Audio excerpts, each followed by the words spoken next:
Καλησπέρα. Το 10ο βίντεο των αιρετικών σήμερα με θέμα τη συγχώρεση. Μια καταπληκτική λέξη, όπως οι περισσότερες στη θαυμάσια ελληνική γλώσσα, η οποία είναι ενοιολογικά δομημένη. Και ας δούμε λιγάκι τι σημαίνει η έννοια της συγχώρεσης, για να δούμε αν και πότε μπορεί να έχει κάποιο νόημα αυτή η λέξη και τι μπορούμε, τι όχι και πότε να συγχωρούμε ή όχι. Συγχωρώ, λοιπόν. Στα ελληνικά αυτή η υπέροχη λέξη πραγματικά σημαίνει χωρώ πολλά πράγματα ταυτοχρόνως. Βάζω πολλά μαζί κάπου. Τα χωρώ κάπου. Και τη χρησιμοποιούμε πολλές φορές και λέμε «Α, αυτό που μου κάνανε, αυτό που μου έκανες, αυτό που μου έκανε, εγώ το συγχώρεσα». Και πάντοτε έχει μια διάσταση ότι νιώθω καλά που το συγχώρεσα, το ξεπέρασα, βγήκα υπεράνω, σαν κάτι να καθαρίζει τελείως από αρνητικά συναισθήματα τα οποία με βλάπτουν. Και εγώ βγαίνω υπεράνω αυτών των αρνητικών συναισθημάτων, τα ξεπερνώ, τα διαγράφω, πάνε, τέλειωσαν, νιώθω καλύτερα, νιώθω πιο ελαφρύς και πιο καθαρός. Προσωπικά διαφωνώ με μια τέτοια προσέγγιση της λέξης αυτής. Αντιθέτως, μάλιστα, δεν τη θεωρώ καθόλου λειτουργική. Τη θεωρώ ότι μπορεί να είναι υπεκφυγή πολλές φορές και καλύπτει άλλου είδους ευθύνες, εν πάση περιπτώσει. Ας δούμε τα πράγματα όμως από την αρχή. Όταν κάτι μου συμβαίνει, όταν κάτι γίνεται και το αντιλαμβάνομαι, σε ένα πρωτογενές, πρωτόγονο επίπεδο, αυτό που μου γίνεται προκαλεί μια σωματική απόκριση σε μένα και κάποια βασικά στοιχειώδη συναισθήματα, κάποιες μικροσυγκινήσεις, τα λεγόμενα affects. Αυτά τα έχω πει αρκετά, έχω πει στο δεύτερο βίντεο των αιρετικών, για όποιον ενδιαφέρεται. Άρα λοιπόν, όταν κάτι εισέρχεται στο προσωπικό μου μικροσύμπαν, στον υποκειμενικό μου κόσμο, πρώτον, δεν είναι συνειδητό, δεν είναι αναγνώσιμο από το νου μου, δεν έχει ανέβει ακόμη στο νοητικό επίπεδο. Πράγμα που σημαίνει ότι δεν έχω καμία ευθύνη γι' αυτό και δεν μπορώ να το αντιληφθώ, δεν το καταλαβαίνω, δεν μπορώ να του δώσω σχήμα στο μυαλό μου μέσα. Άρα είναι σε πρώτο επίπεδο οι σωματικές μας αποκρίσεις και τα μικροσυναισθήματά μας, οι μικροσυγκινήσεις μας, σε επίπεδο μικροδομής της εμπειρίας μας, είναι κάτι για το οποίο δεν είμαστε υπεύθυνοι. Για τις ανάγκες μας και για τα συναισθήματά μας δεν είμαστε υπεύθυνοι καθόλου, γιατί γεννιούνται αυτόματα, πρωτογενώς, γεννιούνται αρχαϊκά από μια περιοχή, από την περιοχή μάλλον της ύπαρξής μας, στην οποία κατοικεί το λεγόμενο εσωτερικό μας παιδί, το πιο πρωτόγονο αρχαϊκό μας μέρος. Επομένως, σε ένα πρώτο τέτοιο πλάνο, ό,τι συμβαίνει προκαλεί μια αυτόματη, ενστικτώδη αντίδραση από μένα, σωματική και συγκινησιακή. Σιγά σιγά τώρα αυτό που έγινε ανεβαίνει, πάει στα πάνω ράφια της ύπαρξής μου και αρχίζει να υφίσταται μια επεξεργασία από τα ανώτερα νοητικά μου στρώματα, από ανώτερες νοητικές λειτουργίες. Εδώ τώρα μια πολύ μικρή παρένθεση. Όταν λέω ανώτερα και κατώτερα, τονίζω εμφατικότατα ότι δεν εννοώ καθόλου ότι κάτι είναι καλύτερο που ήδη είναι ανώτερο, ηθικά καλύτερο, και κάτι το οποίο είναι κάτω είναι χειρότερο από αυτό που είναι πάνω και ηθικά υποδεέστερο. Δεν αξίζει τόσο να το παραπετάξουμε. Όχι, εννοώ μόνον ανώτερο, κατώτερο, μόνον σε επίπεδο συνθετότητας, τίποτα άλλο. Ό,τι πάει παραπάνω προς τη συνείδησή μας μέσα και το νου μας, είναι πιο πολύπλοκο, πιο σύνθετο, με αυτή την έννοια. Επομένως, αυτό που γίνεται σε πρώτη αντίδραση είναι μη συνειδητό, δεν είμαστε υπεύθυνοι γι' αυτό και δεν μπορούμε να το συνδέσουμε με τίποτα. Το εσωτερικό μας παιδί δηλαδή λέει «Μου έκανες αυτό, νιώθω έτσι» και πάει, τέλειωσε. Όσο τώρα αυτό το γεγονός ανεβαίνει προς τα πάνω και το επεξεργαζόμαστε, μπορούμε να κάνουμε διάφορες συνδέσεις, συνδυμούς, να το συνδέσουμε με άλλες μνήμες, με άλλα στοιχεία, να πούμε ναι, αλλά τότε, αν, πού και τι κτλ. Μπορούμε να κάνουμε διάφορες συνδέσεις, αξιολογήσεις, συγκρίσεις και να βγάλουμε ένα τελείως άλλο, πιο πολύ γνωστικό νόημα στον εγκέφαλό μας, στα ανώτερα στρώματα μάλλον της νόησής μας, τα οποία μπορούν να βγάλουν ένα οποιοδήποτε τελικό συμπέρασμα. Ωστόσο, στο επίπεδο του εσωτερικού μας παιδιού, αν κάποιος μας έχει κάνει κάτι, ας πούμε ένας γονιός που δεν φέρθηκε καλά, που δεν μας μεγάλωσε καλά, ό,τι θέλετε, κάποιος που μας κάνει κάτι, ένας φίλος που μας προδίδει, ένας σύντροφος, μια σύντροφος, δεν έχει σημασία τι. Ας πάρουμε έναν γονιό που λέει έτσι και το εσωτερικό μας παιδί το εκφράζει τον θυμό του και αρχίζει ο γονιός να λέει ναι, μα παιδί μου, ξέρεις οι συνθήκες τότε, ο πόλεμος, η κρίση, η αρρώστια, δεν ξέρω τι, ας πούμε, που να ξέραμε κι εμείς, τόσο φτάναμε όσο ξέραμε κτλ.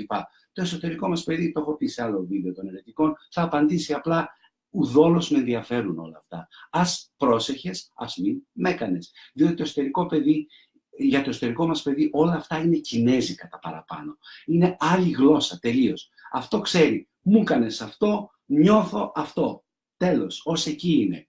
Δεν μπορούμε λοιπόν εμείς να ζητούμε από το εσωτερικό μας παιδί, ουσιαστικά από τα αρχαϊκά μας κομμάτια, τα πρωτογενή κομμάτια, να διαγράφει τα συναισθήματά του, το εσωτερικό μας παιδί, γιατί εμείς με το νου μας καταφέρνουμε σε ανώτερο επίπεδο να τα συσχετίσουμε με ένα σωρό άλλες μεταβλητές, με ένα σωρό άλλα στοιχεία. Είναι σαν να ακυρώνουμε ένα τεράστιο κομμάτι της ύπαρξής μας. Σαν να το μαλώνουμε, σαν να του λέμε ότι κοίταξε, δεν πρέπει να νιώθεις έτσι. Και σαν να λέμε, ας πούμε, το παιδί που θέλει να φάει το 20ο παγωτό, ότι δεν πρέπει να θέλεις να φας το 20ο παγωτό. Ή, ξέρω εγώ, ποθούμε άλλους άντρες, γυναίκες, ό,τι θέλετε, ας πούμε, ναι, και να λέμε εμείς, δεν κάνει γιατί αυτό απειλεί τη σχέση μου ή οτιδήποτε άλλο, άρα δεν πρέπει να νιώθω έτσι. Είναι τελείως διαφορετικό το πώς νιώθω, τι γεννιέται πρωτογενώς μέσα μου και το τι κάνω και τι νόημα τελικό του δίνω στο τέλος. Συνεπώς, ποιος έχει δίκιο στην έννοια της συγχώρεσης? Μπορούμε να συγχωρούμε ή όχι? Τι μπορούμε να συγχωρούμε ή τι δεν μπορούμε να συγχωρούμε? Το ερώτημα είναι άτοπο, παγίδα και μάταιο, περιττό, διότι αρκεί να βγάλουμε το διαζευτικό ή από τη μέση. Δεν μπορούμε να κόψουμε το κάτω μισό της ύπαρξής μας, το πιο πρωτογενές, το πιο αρχαϊκό ακριβώς. Αυτό που αντιδρά στα πράγματα με έναν απλό τρόπο, στη γλώσσα του σώματος και της μικροσυγκίνησης. Η γλώσσα του νου μας είναι άλλη, άλλο καπέλο, άλλο συντακτικό, άλλη γραμματική έχει. Επομένως, όταν τα πρώτα μας συναισθήματα για κάτι μας παράγουν την ανάγκη να εκφράσουμε έναν θυμό, έναν φόβο, ό,τι θέλετε ας πούμε, ή να πούμε «Μπα, όχι, δεν σε συγχωρώ καθόλου, δεν θέλω να σε συγχωρέσω», σε αυτό το επίπεδο είναι είναι απολύτως εντάξει, γιατί δεν μπορούμε να κόψουμε αυτό το κομμάτι μας. Επομένως, δεν είμαστε ή το ένα ή το άλλο, αλλά είμαστε και τα δύο μαζί. Γι' αυτό θεωρώ, όταν κάποιος λέει «εγώ σε συγχώρεσα, το ξεπέρασα το συναίσθημά μου, το διέγραψα και νιώθω τώρα έχω όμορφα συναισθήματα για σένα». Όχι, μας λέει ψέματα. Δεν κατάφερε, δεν μπορεί να νιώσει κάποιος για έναν γονιό που τον βίαζε, ξέρω εγώ, είτε άμεσα είτε έμεσα, ας πούμε για έναν γονιό, 20 χρόνια, 25 χρόνια, δεν ξέρω τι, ας πούμε, να ξαφνικά να πει όλα τέλειωσαν, γίνανε, λιάνθηκαν, σε συγχώρεσα. Όχι, μπορεί να πει άλλαξα την νοηματοδότηση αυτού που συνέβη, αλλά δεν μπορώ να διαγράψω τα πρωτογενή μου βασικά συναισθήματα. Μπορώ να τους αλλάξω το νόημα αν τα βάλω σε ένα κόντεξ, σε ένα φόντο επάνω, ευρύτερο, που περιλαμβάνει και αυτό που ήμουν τότε, αλλά και αυτό που είμαι τώρα. Επομένως, η έννοια της συγχώρεσης, αν κόψουμε την ύπαρξή μας στα δύο, στα πάνω κομμάτια ίσως έχει ένα νόημα με την έννοια νοητικά κατανοώ κάτι, άρα μπορώ να καταλάβω γιατί κάποιος μου έκανε κάτι ή όχι. Στα κάτω κομμάτια δεν έχει κανένα απολύτως νόημα, είναι άχρηστη τελείως. Γενικώς όμως αυτός ο διαχωρισμός είναι παγίδα, επαναλαμβάνω. Άρα κατά κάποιον τρόπο αναιρείται αυτό το πάνω μισό και το κάτω μισό, και αν μιλήσουμε με τη γλώσσα της ολότητάς μας, με τη γλώσσα του όλου της ύπαρξής μας, όταν γαληνεύουμε γιατί συγχωρούμε επί της ουσίας, δεν γαληνεύουμε γιατί σβήνουμε, διαγράφουμε κάτι, αλλά γαληνεύουμε γιατί σε κάτι που μας ταλαιπωρούσε κάτω, μας δημιουργούσε αισθήματα θυμού, επιθετικότητας, ό,τι θέλετε, του δίνουμε ένα νόημα και ως προς κάτι άλλο που είμαστε, και ως προς μια άλλη περιοχή της ύπαρξής μας. Άρα η έννοια της συγγνώμης, τελικά, της συγχώρεσης μάλλον, έχει νόημα και παραέχει όταν εμείς μπορούμε να την εκφέρουμε μόνο μέσα από την ολότητά μας, έχοντας χωνέψει εκεί που δεν έχει νόημα η συγχώρεση και εκεί που,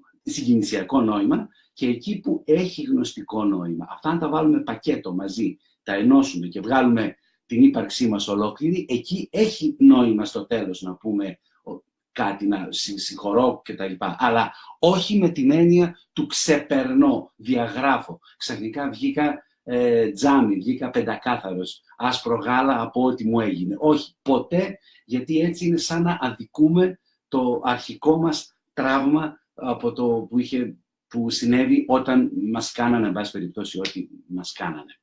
Έτσι, με αυτή την έννοια, λοιπόν, η συγχώρεση σχετίζεται για μένα μόνο όταν μπορώ να επικοινωνήσω με το όλο της ύπαρξής μου και να δεχτώ ότι θα κουβαλάω με δική μου ευθύνη τις πληγές μου και τα τραύματά μου και ό,τι έγινε και να έχω αποδεχτεί και τα συναισθήματα οργής ή επιθετικότητας τα οποία αυτά μου γεννούν.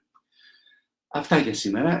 Βέβαια, έχει η έννοια της συγχώρεσης και μία άλλη ξεχωριστή σημασία όταν εμείς κάνουμε κάτι και μας ζητούν και ζητούμε εμείς να μας συγχωρέσουν. Δεν μπορούμε να τα βάλουμε όλα σε ένα βίντεο, θα φύγει πάρα πολύ η ώρα από ό,τι βλέπω. Ίσως στο επόμενο live βίντεο γίνει αυτό, γιατί κατά τη γνώμη μου εκεί πέρα παίζει μεγάλο ρόλο η έννοια της θρησκείας και οι ιδέες του χριστιανισμού, χωρίς να φύγω καθόλου τις επιλογές του καθενός, του τι πιστεύει, τι δεν πιστεύει. Ειδικά για το θέμα της συγχώρεσης, από τη θέση του θήτη πια, αν συμφωνείτε για ένα λόγο τι μηνύματα θα στείλετε, θα τα πούμε στο επόμενο live βίντεο, το οποίο θα είναι στις 16 Αυγούστου και πάλι Πέμπτη, ώρα 1:30. Επαναλαμβάνω ότι αν θέλετε να ενημερώνεστε για τα live βίντεο ή για άλλες δραστηριότητές μου, στην περιγραφή του βίντεο που θα την αναρτήσω σε κανένα μισάωρο, υποθέτω περίπου, θα έχω το σύνδεσμο για μία φόρμα, όπου απλά στέλνετε ένα mail και θα μπορώ να σας ενημερώνω ανεξάρτητα από το Facebook για το χειμώνα, τι γίνεται, τι κάνω κτλ. Εφόσον σας ενδιαφέρει. Και όχι, μην φανταστείτε καμιά ενημέρωση τακτική και πριχτική βομβαρδισμός, που και που κάθε τόσο όταν γίνεται κάτι, κάποια ομιλία ή κάτι άλλο. Ευχαριστώ πολύ. Καλή μας συνέχεια.